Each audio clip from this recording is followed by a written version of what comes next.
Disgusted. Black and white or white and gold? Black and gold or No, gray? black and blue or white and gold? White and gold. Yeah. We're going down memory lane. She's gonna watch it and she's gonna call me. We're gonna do a roundup today of the worst, and I mean the worst, interior design trends of the last decade, and I'm gonna throw a few bonus years in there as well. We're gonna start things off strong in 2010, where Taylor Swift got into... What? Yo, Taylor. Excuse me? I'm really happy for you. I'm gonna let you finish. But Beyonce had one of the best videos of all time. We also got introduced to, oh my God, black chevron everything. They had it on the floors, they had it on the walls, they had it on carpets. This high contrast black and white was an absolute nightmare to go with anything. Bonus, we even got nautical decor that was on absolutely everything. I even saw it paired with those chevron patterns and it was a nightmare waiting to happen. And to make it even better, we even got those mini sheepskin rugs. I'm gonna blame IKEA for this one because they introduced them and people thought they were amazing. Like, come on, you have a little tiny rug in the middle of a room. The only time I ever saw that working is if your pet actually used it. Otherwise, it looks so out of place. Now we're going into 2011. You're walking down the street and bumping to your favorite track, Friday by Rebecca Black. It's Friday, Friday, gotta get down on Friday. This year, it was the introduction of mirrored furniture, and let me tell you, this was hot as shit. Every single person was like, we need to have it. Where can we get it? And can we get it in a matching set? Edison bulbs were also introduced this year, and I feel like everyone jumped on this bandwagon because they liked seeing that exposed bulb without realizing how much of a headache it gave you. We also got introduced to the overrange microwaves on top of your stoves. This was the easiest way to put all of your appliances in one place, and it wasn't working because it was so ugly. I feel like we got introduced to pot lights this year, even though they were nothing new. Everyone needed to have stadium lighting. They had them every 2 feet on the ceiling. It literally looked like garbage. No one needs that many pot lights in a home. 2012 was Armageddon because everyone thought it was the end of the world on December 12th, 2012. But look, we're still here. This was another great year for interior design. We had the introduction of the barn doors. You know how much I absolutely love a sliding barn door and how it just beautifully amplifies a contemporary home. We also dug deeper into that industrial style with our lighting. Everyone had to have sharp angle frames that made the worst possible shadows in your space. The year is 2013. We're on social media and it has sparked the biggest controversial debate between that stupid, ugly dress, if it was black and blue or white and gold. But let's start this fight again. I need to know, was it really black and blue or was it white and gold? This year was all about animal accents. I don't know what the fascination was, but we had to have side tables in every possible mammal on the planet. We also had this introduction of neon, but specifically neon for animal horns. Like, I don't know what the fascination was, but it was a huge hit. We even were introduced to tiled countertops. I don't know who thought that this was a great idea, but you know how much I absolutely detest the harboring of bacteria in grout lines on a work surface that you're cooking on. Like, come on, people. The year is now 2014 and you just got picked by your best friend to do the ALS Ice Bucket Challenge. I unfortunately didn't have any friends that picked me to do that. Feel bad for me. This year was all about 50 shades of gray. I don't know what flipper saw gray and was like, we need it for everything. We need it for floors. We need it for cabinets. We need it on the walls. Everything needs to be depressing. For some reason, we also got an introduction into macrame art. This was like a DIYer's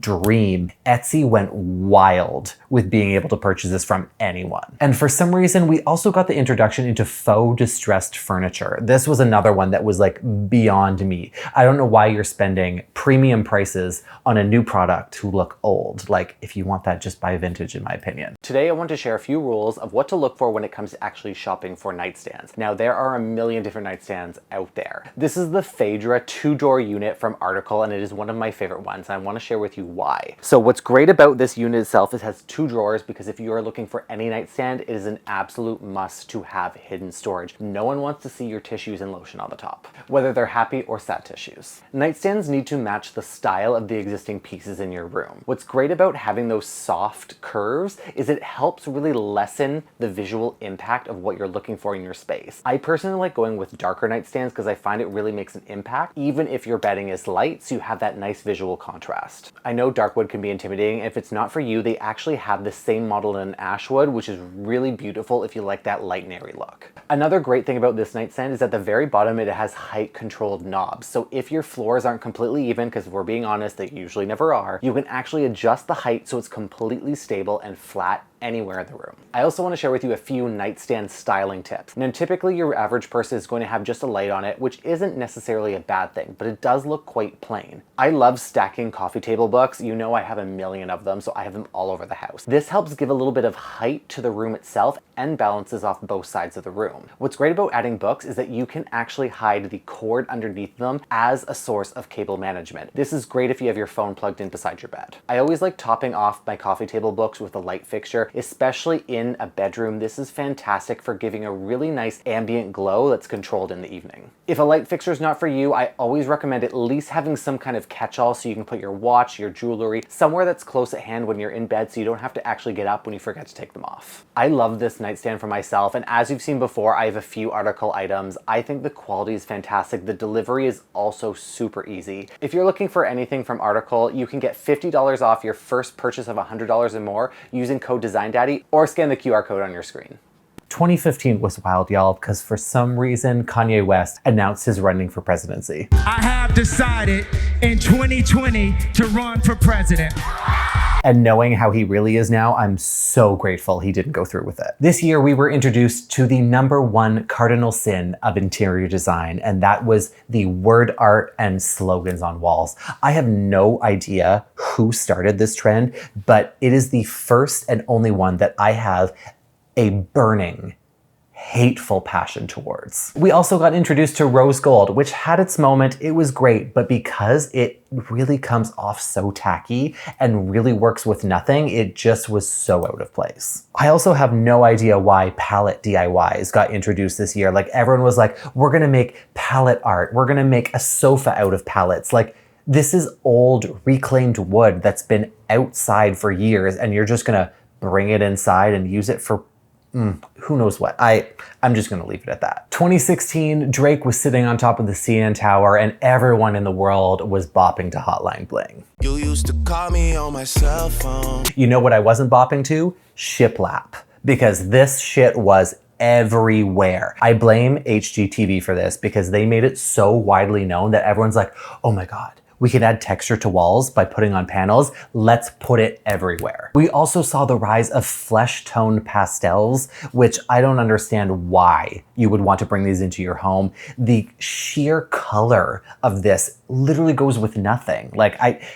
No. And to contrast that shiplap look, we had the rise of the boho theme. We had macrame everything. We had rattan. We had like tassels on everything, including the carpets. Like, there was no functionality when it came to this look. Like, everyone wanted to look like they lived in Tulum. 2017, we got introduced to the world's most iconic looking event.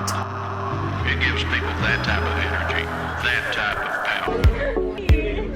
Mom, Dad, if I don't make it home, I love you guys. And Fire Festival ended up being a scam. We also got introduced to the millennial pink. This was a hit. Like, people saw that color and they ran with it. This beautiful dusty rose turned into this overflowing monochromatic look that everything had to be in that color, and it honestly only looked good as an accent. If you did that whole room in that millennial pink, you got sick of it real quick. Open shelves were also a huge trend of this year. People were like, you know what? Let's ditch the upper cabinets. Let's have everything on display, until they realized it collected dust. We also had a reintroduction of that typography art, except this time it had to be life-size. People had signs that said kitchen that were the size of me in their kitchen. Like, where did you think that we were, honestly? You're not fooling anyone. This was probably the biggest trend of 2017, and it was accent walls. Someone took paint and 2x4s and put them on a wall and was like, look at this geometric art. This is the moment. And it wasn't. 2018, for some reason, people wanted to turn their mouths into washing machines because this Tide Pod challenge was, oh my God, literally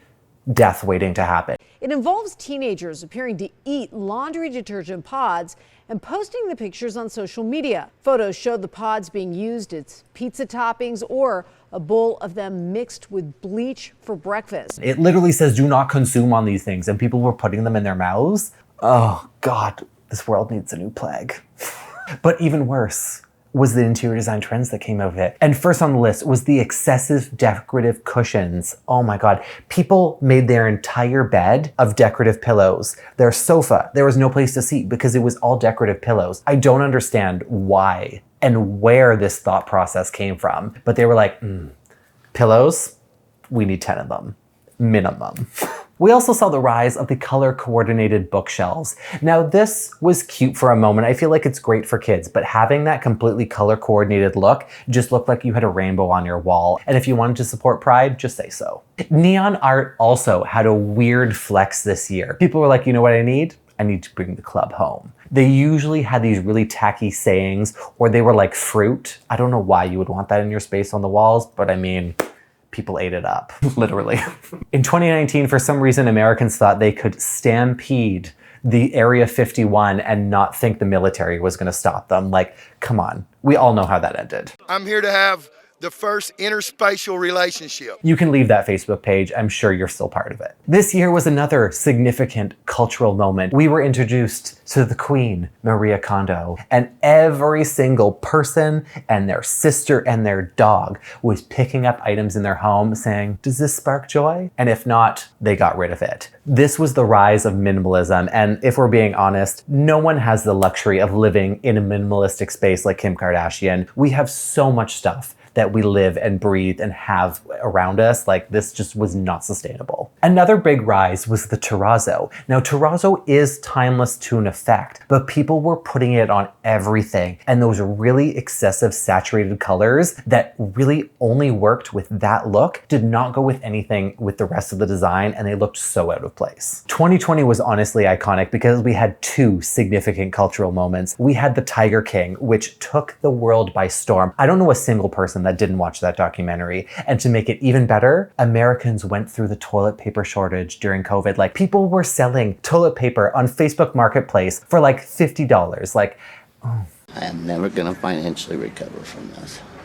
Disaster of a time, people. And you know what else was a disaster? The quarantine DIYs that people were doing. Like, put the hot glue gun down. You do not need to make a geometric accent wall with pool noodles and order things from Amazon. Be like, I'm gonna hot glue gun my own furniture. Really, people? Like, the sales of liquid glue and hot glue went up during quarantine. This was also a great introduction to the beige everything. Now that people were home all the time, they were sick of white walls everywhere because no one actually decorated because everyone was out all the time. Now that they were living in those white boxes, they were like, you know what's next? Beige. Sorry, Claudia, I know you love your beige moment.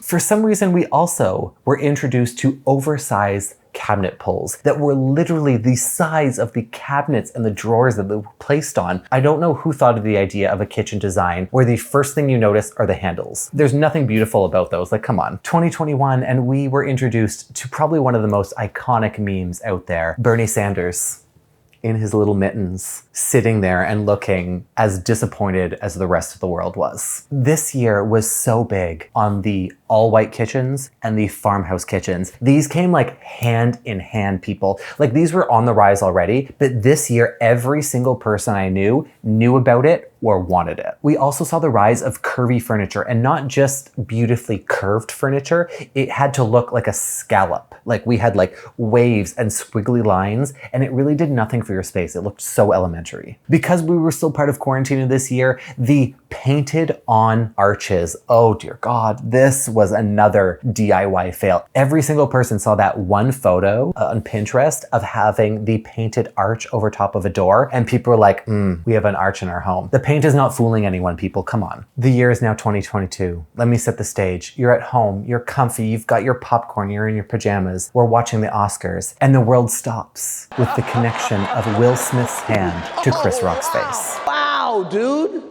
Yes. It was a G.I. Jane jump. Keep my wife's name This was also a great year because we were moving out of quarantine and every single person I know had an excessive amount of plants. Like you didn't just have like 2 or 3 in a grouping. People had walls, living rooms, rooms filled with plants. Now I get it. We love plants. I also love plants. But there was a limit to put on things. If you wanted a greenhouse, just get a greenhouse. Blob mirrors were also so big this year. Not those nice kind of organic modern ones, like ones that looked like a melting blob. Like, did you think this actually looked good on your wall? Because it didn't go with anything. People also were so sick of the existing colors that they had in their space. They saw a video about one influencer that had lime wash walls, and then every single person thought they could do it themselves. Like, lime wash is such a specific look in your home. And if you do not do it well, it literally looks like you just ran out of paint and you watered it down and just splashed a few motions on your wall. The year is 2023. Everyone is going to see the double feature with their significant other of Barbenheimer. But you know what did need to really disappear? The checkerboard everything. People had it on their walls. They had it on their side tables. They had it on their rugs. This went overboard. Checkerboard can be timeless in certain applications, but having those small checks everywhere added so much visual clutter to your space. The other item that needed to disappear that year was the translucent furniture. This was around for a while, but this had its year this time. Oh my God, it was a hit. Everyone had to have those ghost chairs that were not only super uncomfortable, but really they looked so bad in your space. People were pairing them with these really traditional elements with this contemporary look, and it just didn't go together. 2024 was wild because we had AI that everyone was worried about. Honestly, I'm still worried about it because I don't know where it's going right now. We all saw Terminator. We know how it ends. And speaking of ends, boucle fabric. This is the year that it had its highlight.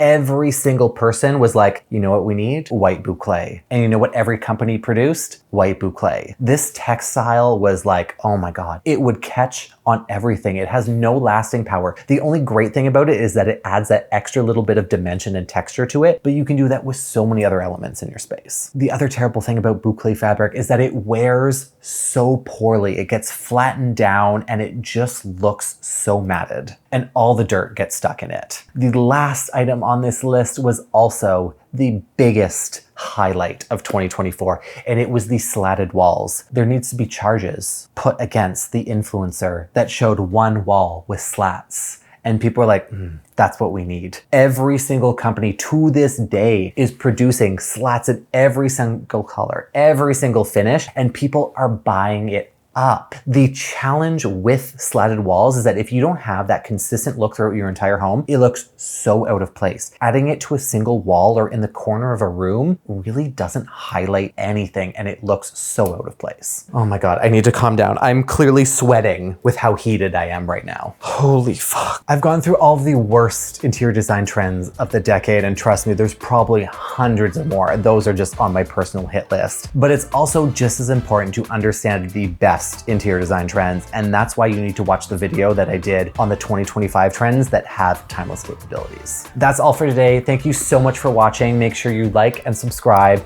and if you haven't already, you can follow me on Instagram and TikTok. And if you're ever second guessing yourself, just ask, what would Design Daddy do? Obviously not pay attention to these trends because these are on my hit list. Oh my God.